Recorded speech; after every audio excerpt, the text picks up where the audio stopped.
اللهم صل وسلم وبارك على سيدنا محمد وعلى اله وصحبه وسلم.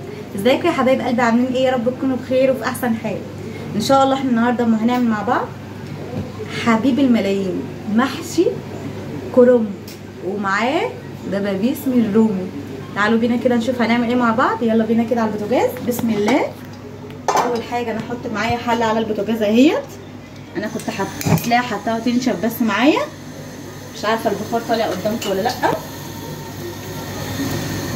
هي نشفت معايا اهيت، حاجه بسيطه خالص عشان انا بحب انها تكون ايه، اصدرها كده للنار الاول وبعد كده احط فيها الماده الدهنيه اللي انا عايزاها. انا هحط حاجه بسيطه كده من الزيت عشان انا هجيب معايا سمنه بلدي. كده احنا حطينا الزيت، هاخد بس حاجه بسيطه كده من السمنه البلدي عندنا. انا بحب احطها في علبه كده واخد منها المقدار اللي انا عايزاه. بصوا المتاح عندكم حطوا منه، مفيش سمنه اللي هي البلدي دي حطوا زيت، حطوا معلقه زبده، اي حاجه هتشوح فيها الرومي بتاعتها بتبقى حلوه. بس عشان السمنه البلدي ما تتحرقش معانا انا بحط معاها ايه، رشه من معلقه من الزيت. بسم الله. تسخن معانا حلو كده ومعانا فخاد رومي كده جميل، اللهم صل على النبي زي الفل اهي. نحطها معانا كده تتشوح، غسلاها ونقعاها ونخليها زي الفل معايا. بسم الله ما شاء الله. طبعا عماله تفلفل معانا والايه بتلسوع الدنيا. انا هديها تشويحه كده وبعدين هنشوف هنعمل فيها ايه. انا كده بقى هسيبها كده عشان ما تطشطش بس وتبهدل البوتاجاز معايا. هنيجي على الحله الثانيه برضو كنت غسلاها وحطيتها تنشف بس سخنت معانا جامد، دي مش مشكله اهي. بس حتى من كتر السخونيه هي اصفرت الحله من جوه ما شاء الله اهي. بسم الله الرحمن الرحيم. هنبتدي نعمل بقى التسبيكه بتاعه المحشي الكرنب معانا. بسم الله. انا حطيت معايا الزيت اهوت. هنجيب بقى معانا البصل اللي احنا فرمينه وننزله كده في قلب الزيت. انا بحب المحشي اعمله بزيت، انتي بتحبي تعمليه بسمنه براحتك، دي ترجع لحريتك الشخصيه. انا بحب اعمل معايا المحشي اي محاشي بصراحه بحب اعملها بزيت. شوح بقى البصلايه كده، حط لها بس رشه فلفل اسمر، فلفل اسمر اهو. طبعا سامعين بقى احنا الطشطشه بتاعت الرومي في الحله ما شاء الله. كده انا حطينا ايه البصل وحطينا معاه رشه فلفل اسمر. هنسيبه كده ايه ياخد لون. تعالوا نبص بقى كده معانا على الايه. بسم الله.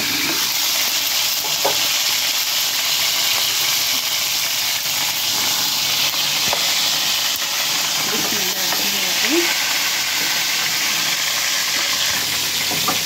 بص بقى كده انا بقلبها كده من الناحيه الثانيه.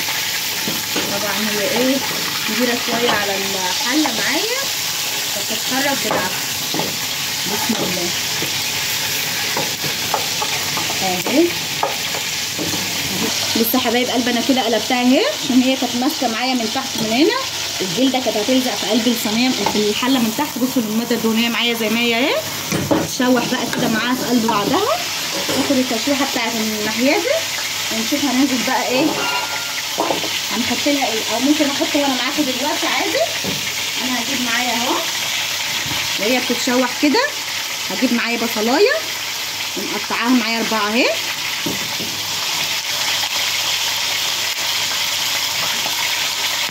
وجزرايه اهي انا كنت حاطاه في الفريزر سليم زي ما هو، يا دوبك بصوا بقشر القشره الخارجيه من بره، بتلاقيه زي ما انتوا تكونوا حاطاه في الثلاجه عادي. لما بلاقيه عندي كتير في الثلاجه بقوم عاملاه كده بيطلع معايا برده حلو وبالمره استخدمه في اي شوربه معايا او في اي خلطه شوربه. بصوا الكرفس معايا اهو زي ما انا كنت قايله لكم بحطه في الفريزر في العلبه. بصوا الكرفس اخضر معايا وحلو ازاي. انا كمان مطلعه العلبه بقالها شويه بجهز الحاجه حواليا. كده حطينا البصله والجزر والكرفس. هنحط معانا هنا رشه الحبهان عشان الحبهان اللي عندي بودر ما شاء الله. بقى هتشم روايح دلوقتي عالميه. هدي تقليبه للبصله عشان ما نسرحش عنها بتاعه المحشي. ننزل بقى هنا بجوز الطيب. جوز الطيب اصلا بيبقى في اللحوم ما شاء تحفه. وهحط واحده ماجي دي اختياري، حابه تحطيها براحتك مش حابه براحتك برضه، دي حاجه ترجع لك كده. واحده من الماجي كده، وهحط رشه من الفلفل الاسمر، وهنحط معانا كزبره ناشفه. بصوا الكزبره الناشفه، الروايح بقى ابتدت تطلع بقى، اللهم صل على النبي. بصوا الروايح بقى، بصوا الحاجات الحلوه دي بقى، الله اكبر. بس بتلزق في قلب الصينيه ازاي. نديها التشويحه برده. انا كنت هقطعها الصراحه، الراجل قال لي اقطعها لك، انا قلت له لا سيبها سليمه، انا حابه اعملها سليمه كده وندهنها بحاجه كده ايه مع بعض. هنشوف برده في الفيديو لما تستوي، ونحطها في الفرن تحت الشوايه وهتبقى معانا عسل. بسم الله. هي عايزه حاجه كده من تحت زي المعلقه كده، اسندها الماسك ده مش متملكها كويس. ليه؟ لانها لازقه من تحت اهي بالظبط اهي زي ما انا قلت لكم. بصوا اللزقه من تحت، الجلده بتاعتها بصوا في التشويح بتاعها بتلزق في الحله من تحت. نحطها كده نغطي عليها عشان ما تطشطش معانا، واغلي لها الميه عشان نشوف هنعمل فيها ايه. كده بقى معانا على البصله. بسم الله. البصله معانا بتتحمر، نستنى برضو تاخد لون ذهبي معانا ونشوف هنحط معاها ايه يا حبايب قلبي. بصوا كده البصلايه معايا اهي بقت ذهبي خفيف لسه. بصوا انا بقى هحط ورقتين هنا لورا، مش قادره اوصف لكم بقى ريحه الرومي مع البصل والجزر والكرفس واللورا والحبهان وجوز الطيب والفلفل والكزبره، ما شاء الله. تحس ان انت هتحمري لحمه وهتقعدي تاكليها دلوقتي. نجيب معانا ميه من الكاتل اهي سخنه، وهننزل بقى كده ايه على الرومي. بسم الله ما شاء الله لا قوه الا بالله. هتاخدي احلى حبه شوربه تسقي بيهم شويه المحشي بتوعك، هيبقوا طعمهم كده مميز. انا كنت حابه بصراحه اتبلها زي ما كنت عاملاها معاكم قبل كده في الفيديو، وكان رز بالخضار، بس كانت بصراحه كانت تحفه وخطيره. وانا بقول لكم على ضمانتي جربوها لانها كانت جميله، والتتبيله بتاعتها كانت خفيفه وطعمها ممتاز.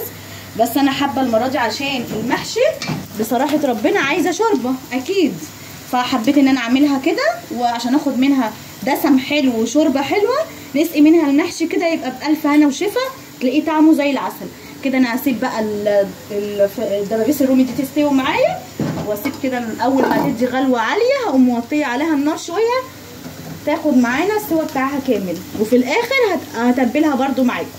هنا بقى البصلايه كده احمرت معانا. هنا انا فارمه توم بقرنين 3 شطه كده وقرن فلفل، عشان انا حابه اعمله المره دي سبايسي. المحشي اصلا لما كانش يبقى حراق ما يبقاش محشي بصراحه، بس هم اولادي اللي بيجبروني ان انا ايه ما تحطيش شطه كتير. بس بصراحه هو ايه السباتشوله دي سخنت، هجيب واحده غيرها. بسم الله. بيجبروني ان انا ما احطش شطه كتير، بس انا ما كانش بقى ما بنعملوش كل يوم بصراحه، ما كانش يبقى مشطشط كده وطعم، ما تحسيش بطعم المحشي بصراحه. بصوا البصلايه كده اول ما هنشم بس ريحه التومه وننزل بالصلصه على طول. شيل حاجه. بصوا يا حبايب قلبي كده خلاص ما شاء الله ريحه التوم طلعت وفتحت معايا. ننزل بقى كده بالصلصه بتاعتنا، غسلينها وفرمينها ما شاء الله حمرا وجميله وزي الفل. هنبهرها برده ونتبلها معانا كده، وعشان ناخد كده شويه محشي عسل كده بالف هنا للي ياكل منه. المحشي اصلا بيبقى بالنسبه لناس كتير غلبه، انا مش قادره اوصف لكم انا عاملاه امتى عشان ما تضحكوش عليا. انا نازله الساعه 7 قبل المغرب، والله العظيم 3 نازله قبل المغرب بمعنى الكلمه. دي بابريكا، لا دي مش مدخنه، دي العاديه. بحب احط البابريكا ده اللي هو الفلفل الاحمر، بيدي حمار حلو قوي للصلصه، تبقى المحشي معاكي كده لونه احمر وجميل. حطي البابريكا كده كده. حطينا الكمون والكزبره والبابريكا والفلفل الاسمر. بعد كده نكمل كلامنا واقول لكم انا نزلت ازاي. وادي شطه كده، حطينا الحاجات بتاعتنا الحلوه، واحط معانا يجي معلقه ملح، وهنحط معانا كمان رشه حبهان ولورا في الصلصه بتبقى ريحتها تحفه. لو انت بقى مش حابه تحطي بقى، انا ما بحبش احط اللهم صل على النبي. صح كمان رشه السكر معانا لازم ضروري عشان الحموضه بتاعه الصلصه. رشه سكر كده بسيطه، يجي معلقه صغنطوطه عشان الحموضه بتاعه الصلصه معانا. وهنحط مكعبه وهسيبها تتسبك معايا لحد ما تتسبك معايا وتلاقي الزيت كده طلع على وش الصلصه كده اتسبكت معاكي مظبوط. هجهز الخضره بتاعتي والكرنب اللي انا هسويه معاكم، اللي انا هنقعد نلفه سوا يعني لسه. وبعد كده هرجع لكم تاني. تعالوا نبص بصه كده على الشوربه.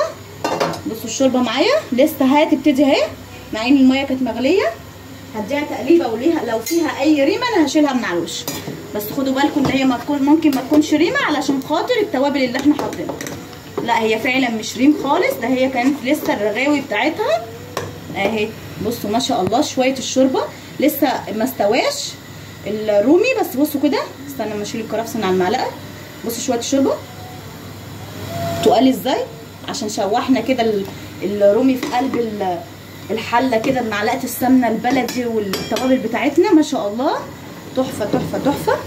سيبها بقى تستوي كده، هي خدت اول غلوتين معانا كده.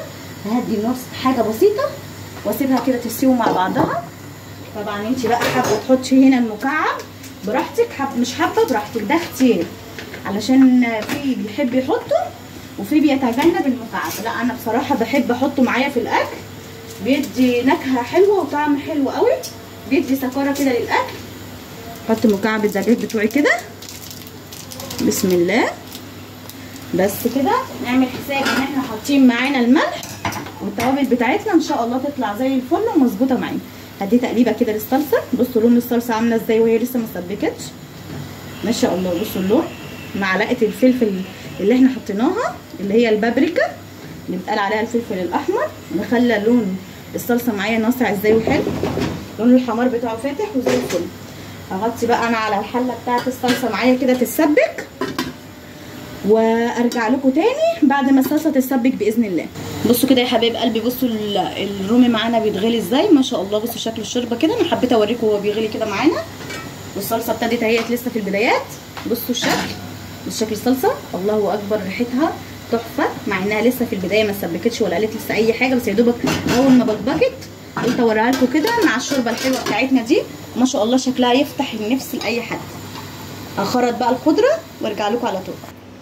بصوا يا حبايب قلبي بقى شكل الصلصه بتاعتنا لما اتسبكت ما شاء الله. بصوا الزيت الاول ما يطلع معاكي كده على وش الصلصه تعرفي التسبيكه بتاعتك مظبوطه جميله كده، ولا منها خفيفه خالص ولا منها تقيله. ما شاء الله مظبوطه معانا على الشعره. هنجيب بقى، انا جبت الخضره هنا. بصوا كده شكل الخضره، انا خرطتها بخرطها صغير كده حلوه. طبعا عقبال ما التسبيكه اتسبكت عشان تكونوا عارفين انا كنت بعمل ايه. انا جهزت، كنت جايبه كيلو بتنجان، محدش يتريق عليه، هو مقلبس كده بس صغنون. بصوا الشكل كده مقلبس، بس بصراحه هو صغنن على قد الصباع بالظبط. بصوا على قد الصباع، بس هو صغير ومقلبس كده. جبت 2 كيلو ب10 جنيه، فانا خدت يجي كيلو كده حبه وقمت عاملاهم بقرنين فلفل وشطه نعملهم جنب شويه الكرومبايه. انا كنت جايبه كرومبايه صغنونه كده ب20 جنيه وسلقتها اهيت، وكيلو البتنجان، ومجهزه معايا الخضره اهوت. طبعا التسبيكه هنزل بالرز، كيلو رز معايا كده بسم الله. انا هعمل مقدار كيلو رز ان شاء الله يكفي معايا الكرومبايه الصغنونه ديت وكيلو البتنجان. ننزل بقى بالصلصه بسم الله. نشوف مقدار الصلصه اللي يناسبنا، احنا محتاجين قد ايه من الصلصه هنحط عشان ما نحطش ويبقى كتير على الايه، على الرز، ونرجع نزود رز معانا والخضره قليله. لا ما بنحبش كده، احنا نحط المقدار اللي يناسبنا ونقلب. بصوا انا باخد الدسمه كده بتاعه الصلصه من على الوش. ما شاء الله ريحه الصلصه كانت تحفه. انا حطيت وهي بتتسبك على البوتاجاز، كنت قاعده بصراحه بقور البتنجان، قمت حطيت رشه نعناع ناشف عندي انا حاطاه في التلاجة، اخدت منه رشه كده بسيطه فركتها بين ايدي كده وحطيتها على الصلصه. هقلب بقى كده، اجيب معلقه بسم الله اهو، صلصه مع الرز مع الخضره. ولو عوزنا صلصه تاني هنحط. الصلصه معانا اهيت ما شاء الله كتيره وزي الفل، حابين نحط نزود براحتنا. اللهم صل على النبي على الريحه بقى. الصلصه لما نزلت على الخضره، الشبت والبقدونس والكزبره، ايه الحلويات دي، عسل. بس بصراحه مشطشط جامد، مشطشط جامد جامد جامد. قالوا ان الشطه اللي انا حطيتهم طلعوا مفحفحين خالص، احط بقى رشه فلفل اسود، معلقه بابريكا كده محترمه صغيره بس مليانه، لا مش هنحط شطه تاني كفايه ده هي مولعه لوحدها. نحط رشه الكمون بتاعتنا والكزبره الناشفه بقى بتبقى تحفه في المحشي لما تحطيها كده على الخلطه. والزيت بتاعنا ما ينساش اهم شيء، والملح بتاعك بقى اظبطي الملح بتاعك، محتاجه بقى انت ملح بتحطي. انا بعمل حساب ان انا ايه حاطه ملح في التسبيكه، وفي نفس الوقت مظبطين الشوربه بتاعت الرومي بتاعتنا، فما شاء الله هتبقى زي الفل. وانا كمان من النوع اللي بحب احط كده ايه مكعبه في السوا، بتبقى تحفه تخلي المحشي عسل نحل كده اهو. بصوا شكل الخلطه معانا ما شاء الله تحفه. انا هدوق كده حاجه بسيطه مش محتاجه حاجه خالص مولعه ما شاء الله بس تحفه زي الفل. ممكن احط رشه ملح بسيطه خالص ما شاء الله، طعمها خطيره. لما تكون طعمها مفحفحه ريحتها مفحفحه وطعمها حلو كده تعرفي ان المحشي معاك هيطلع بصي عسل نحل كده. الف هنا وشفا للي ياكل. ودي الخلطه بتاعتي اللي انا بقى ايه بعملها باستمرار، سواء بعملها في المحشي البتنجان والكوسه او ورق العنب او الكرنب. بس لو ورق العنب انا اوقات كتير ممكن احط ليمونيه دبس رمان بقوم حاطه حاجات بسيطه كده يخليه مزز كده وطعمه حلو. بس لو في الكرنب هو كده زي الفل معانا وزي الفل وحلو. انا بقى هقعد اجهز حاجتي واقعد في الارض كده احط بقى البتنجان والكرنب والخلطه واجهز الحله اللي هعمل فيها البتنجان والحله اللي هعمل فيها الكرنب واوريكم هقعد الف ازاي. بصوا يا حبايبي انا بقى هقعد الف كده الكرنب جبت حاجتي كده وقعدت عشان تقعدي بقى تندمجي كده في حله المحشي بتاعتك وتلفيها كده بنفس حلوه براحتك خالص. خلي العروق من ناحيه من جوه وبنخلي الحته الناعمه من قدامك من فوق. بصي شكل الصباع معاكي يبقى ملفوف كده حلو. حطينا طبعا في قعر الحله كده اللي انت حباه، بصله فلفل قرن شطه طماطمايه المتاح عندك. هنلف نفس الحله بنفس الشكل كده بسم الله ما شاء الله. نحط الرز بتاعنا. انا طبعا من النوع اللي بحب اعمله صغير خالص، بس انا جوزي بيحبه كبير علشان خاطر بيبقى مليان رز. بيحب المحشي يبقى طاغي كده مليان رز الصباع معاه، يحس انه في رز ما يبقاش صغير. بصوا شكل الصباع معايا انا هعمله كله بنفس الشكل ده كده، كله بنفس الشكل كده معايا. طبعا انا ما قلتلكوش بقى انت نزلتي السوق ازاي يا ام احمد الساعه 7. انا نزلت الساعه 7. الست المصريه بقى لما بيجي بتضرب في دماغها حاجه انها تعمل محشي بتعمله ان شاء الله لو امتى. نزلت الساعه 7 بس برده شكل الصباع ما شاء الله حلو معانا وزي الفل اهو. نزلت الساعه 7 قبل المغربيه كده بشويه. كنت حابه بصراحه اجيب كرنب وبطايه، لان الكرنب بيبقى مع البط شوربه البط بتبقى تحفه عسل نحل كده بتبقى جميله.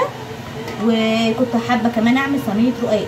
الرقاق برده مع شوربه البط بيبقى ليه طعم تاني خالص مسكر كده ومعسل وبيبقى حلو. فانا حبيت بصراحه ربنا اعمل كده. نزلت ما لقيتش لا بط ولا لقيت اصلا فراخ، ما لقيتش الا الرومي. بصوا ورقه الصوابع بتاعتنا، بصوا الصوابع معانا بصوا كده. لقيت الرومي طبعا هو اللي موجود، بس انا مش بحب اجيب اللي وراك لوحدها، ما اعرفش، ما بحب الفرخه كامله كده على بعضها قدامي وانقيها كده حلوه واقوم يذبحها لي واخدها كده واقطع براحتي في البيت كمان، ببقى ضمناها ان انا مقطعاها قدام عينيا. لما في واحد انا عاملاه بصراحه بس ما لقيته قافل، ما حبيتش ان انا اجيب من اي حد تاني فما جبتش بصراحه فراخ. قلت بقى نجيب 2 رومي كده حلوين، لان طعمه اصلا هو طعمه زي اللحمه فبيديكي نفس التست حتى بتاع الشوربه الدسمه الحلوه اللي احنا عاملينها دي. زي ما شفتوني كده انا عاملاها ما شاء الله، تحسي انه بط بمعنى الكلمه. والنساير بتاعته كده تحسيها منها لحمه على نساير بط، بتبقى جميله بصراحه. فانا هكمل برده ايه، بصوا الكرنب بنفس الشكل كده. اوريكم برده البتنجان معايا. طبعا البتنجان ده بقى جبتيه يا ام احمد مكلبس كده ليه؟ انا بحبه صوابع صغننه كده، بس ده اللي لقيته قدامي بصراحه جبته ما شاء الله. هو برده حلو مش وحش. قال لي 1.5 كيلو، وبعد كده لما نقيت طلعوا 2 كيلو قال لي هات 10 جنيه، فجبت ال2 كيلو يعتبر بال10 جنيه. ما شاء الله. هو حلو برده، ما بنملاهوش كامل خالص عشان نعمل حسابنا لما هيستوي هينطر معانا الصباع لفوق. ما كملتلكوش بقى. فانا جبت ده بقى، لقيت البتنجان ده قدامي، وجبت كرومبايه صغنطوطه كده حلوه، وجبت الرومي، وقلنا هنعمل شويه محشي كده عسل. ما لقيناش بط، بس مش هنعمل يعني محشي مسكر وعسل كده، لا هنعمله زي الفل وهيبقى بصوا عسل نحل كده. قلت بقى نعمل محشي مشكل، وكنت جايبه كمان ورق عنب، بس قلنا كفايه بقى كده عشان الوقت مش هيسمح لنا ان احنا نقعد نلف ده كله عشان الاولاد جعانين. فانا هلف بس الكرومبايه الصغنطوطه معانا ديت في الحله، ونلف برده البتنجان اللي انا جبته بالفلفل، واوريكم شكله كله بعد ما نخلص واعبي الحلتين اوريكم عامله ازاي معايا.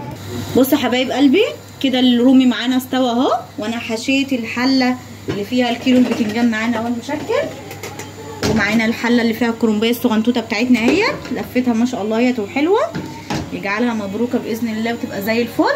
بسم الله. ناخد بقى الشوربه، المغرفه بتاعتنا متوسخه بس احنا عادي بننجز نفسنا، وبعدين نغسل المواعين براحتنا. اعلق بس على الاكل ونخش نظبط المطبخ بتاعنا والمواعين بتاعتنا عقبال ما الاكل بتاعنا يستوي يكون مطبخنا نضيف وزي الفل. كده سقيت البتنجان ما شاء الله، نسقي بقى الكرنب بتاعنا. الشوربه تحفه تحفه تحفه، طعمها عسل ومتظبطه ومتبله. اللهم صل على النبي ما شاء الله. شايفين معايا بص البكبكه بتاعتها، سخن طبعا الطبق في ايدي. بسم الله. اقفل بقى كده انا عليها كده، خلاص كفايه عليها قوي كده. نكمل بقى الكرنب بتاعنا لحد ما نحس انه كفايه خلاص عليه كده، بس ما نزلش اللورة دي معايا كده خلاص. ما شاء الله لا قوه الا بالله. المحشي معايا اهو، مش هسقيه اكتر من كده عشان هو طبعا صابح معايا، فعشان ما يبقاش مميمي كده، لا يبقى الصباع ماسك نفسه كده وحلو معانا. والبتنجان معانا اهو برضه، انا فاتحه عليه البوتاجاز اهو، والرومي بتاعنا اهو. انا طبعا هشيل الرومي، هحط عليه معلقه سمنه بلدي، معلقه صلصه اللي انت حباه، ورشه فلفل ورشه ملح. انت مقرب قوي كده ليه؟ ابعد شويه. رشه فلفل، معلقه سمنه بلدي او معلقه سمنه بلدي ودقه. حابه تحطي صلصه براحتك اللي انت حباه، حطيه تحت الشوايه وهحمرهم تحت الشوايه، مش هعمل فيهم حاجه اكتر من كده. والمحشي اول ما يستوي معايا هوريك هبقى غارفه شكل الاكل عامل ازاي، وان شاء الله يعجبكم. ما ينساش يا حبايب قلبي نعمل لايك، فعل زر الجرس عشان يوصل كل جديد، والاشتراك يا حبايب قلبي عشان القناه تكبر بيكم باذن الله. استنوني بقى اما الاكل يستوي ونغرفه واوريكم شكل الاكل عامل ازاي معايا. بصوا يا حبايب قلبي المحشي معانا استوى اهو. اللهم صل على النبي. بصوا الصوابع بتاعت المحشي ما شاء الله لا قوه الا بالله. هل هنا وشفا للي ياكل يا حبايب قلبي. بصوا المنظر بتاع صوابع المحشي معانا احمر وجميل ازاي. هنجيب بقى معانا كمان البتنجان. بصوا شكل البتنجان، بصوا الايدام بتاعه الله اكبر. هننزل برده معانا البتنجان كده. ده البصل اللي معاه من تحت، هجيب بس معلقه عشان سخن خالص. بسم الله. بصوا ما شاء الله لا قوه الا بالله. محشي شكله يفتح النفس. الف هنا وشوفه للي ياكل يا حبايب قلبي. نجيب معانا الفلفلين دول اللي كانوا على الكرنب ننزلهم كده معانا. ما شاء الله لا قوه الا بالله. بصوا شكل المحشي معانا يا حبايبي، واحمر وجميل ويفتح النفس كده لاي حد ياكل. الف هنا وشفا للي ياكل ياكل. نجيب بقى معانا الرومي اللي احنا حمرناه في الفرن بمعلقه سمنه بلدي. بصوا الشكل ما شاء الله لا قوه الا بالله. بسم الله. كان سخن مولع برده. بسم الله الرحمن الرحيم اهو. بصوا الشكل من هنا، بصوا الشكل عامل ازاي، بصوا الشكل من قدام برده عامل ازاي اهو. بصوا المنظر ما شاء الله لا قوه الا بالله. الف هنا وشفا يا حبايب قلبي. كده احنا عملنا النهارده محشي الكرنب معاكم خطوه بخطوه. الله اكبر. بصوا ريحته قلب الدنيا بمعنى الكلمه، تحفه وطعمه خطير. يعني انتم لو جربتوا بنفس الوصفه بتاعتي دي هيعجبكم باذن الله. بصوا اللحمه، تعالوا كده مع بعض لو شفنا اللحمه كده. تعالوا نشوف كده اللحمه. بصوا تعالوا كده، بصوا ما شاء الله. بصوا اللحمه بتاعته، بصوا اللحمه دايبه دايبه دوب. دايبه دوب. بصوا سيب العظمه خالص، بصوا شكلها. اللهم صل على النبي. الف هنا وشفا يا حبايب قلبي للي ياكل. لو عجبكم الوصفه يا حبايب قلبي ما ننساش نعمل لايك واشتراك وتفعلوا زر الجرس عشان يوصلكم كل جديد، واستنوني ان شاء الله في وصفه جديده.